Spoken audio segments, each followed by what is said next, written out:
how we have so many gifts and so many talents, and we have no idea which one to go after, which one to do. Because there's just so many of them.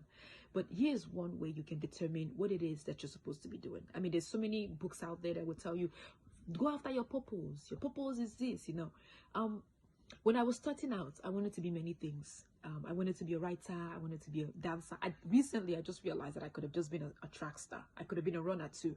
You know, the ideas just keep coming and coming. And I don't have this lifetime. I do not have this lifetime to finish everything on my plate. So I got to pick something and pick something fast, right? Because we ain't got time. But the gist is that when I started out my journey, first off, I thought I was going to be a model. I'm laughing. I thought I was going to be a model. And then I got some gig in college. You know, I didn't do like professional modeling or anything, but this was in college. And I remember falling off the stage several times because my sight is poor. So the light gets so bright, and with cataracts or cataract removal, our eyes are very sensitive to light. So I quickly eliminated that. And secondly, I decided that I was going to be a violinist because I had played violin in high school. I thought I could continue on playing violin, and I started. And one day I was practicing with my instructor, and the instructor, who was my former high school teacher, said to me, you know, even me, I'm not good at violin. Like, this was her saying she's not good at it. The minute she said that, I said, she's not good at it, so what am I doing here? You know, not that I can't be good at it. Is the matter. The question becomes, do I want to spend time working on this particular craft? Do I believe in working on this and becoming good at it? You know, because I believe that's possible. The answer was no. So then I eliminated that. Then I started thinking, okay, what do I want to do? This was in my early 20s. What do I want to do? What am I good at?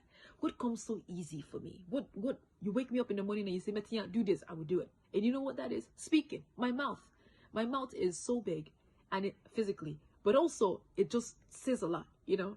I remember when I was growing up, my mother calls me talkative. I think to this day, that's still my nickname from my mom, talkative. And my sisters and my brother, I always have something to say.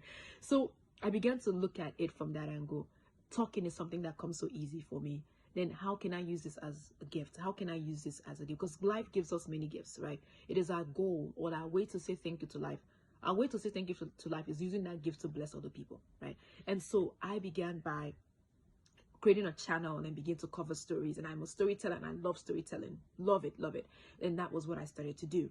Now, when you start out, look for something that comes so easy for you. But even if it's work, even if you start out and it feels like work, ask yourself if you really enjoy the process of what you do. If you enjoy the process, then stick to it. You know, don't give up, don't give in, just stick to it. Eventually it will start to get easy. And so that's how I would help you begin to choose what it is that you're here to do. Find something that comes so easy, so natural. You know, when somebody wakes you up at 2 a.m. and they tell you, hey, do this, it's something that you can do without even blinking. You know, talking is something that I can do. You wake me at 5 a.m., I am talking. You wake me at 6 p.m., I am talking. I can talk to that. I can talk you until you lose your hearing, you know. I'm being silly, but it was something that I love to do, and it calls me. It calls me in a conversation with someone. I get to know them personally, or rather, it's something that I just enjoy doing. I take so much pride and joy in either talking to someone, telling someone's story, sharing any wisdom I have. It's just it's a gift. It's one of my favorite gifts in the world. I love that. I love it. Among other things that I know that I can do. Writing also is something that I do as well. Writing, because I didn't really write or read as a young girl, it was something I had to learn to do later. But either way, I love doing these things. So for you, look at something in your life that you truly love to do, that you know you do without blinking your eyes. And even if you're blinking, you still enjoy blinking while you do it, you know, while you do it. So it's 2023. It's coming to an end. Begin to think about the ways you can live your life better than the previous years, or even continue to nurture yourself as you move forward and as you progress. Stay tuned for great stuff.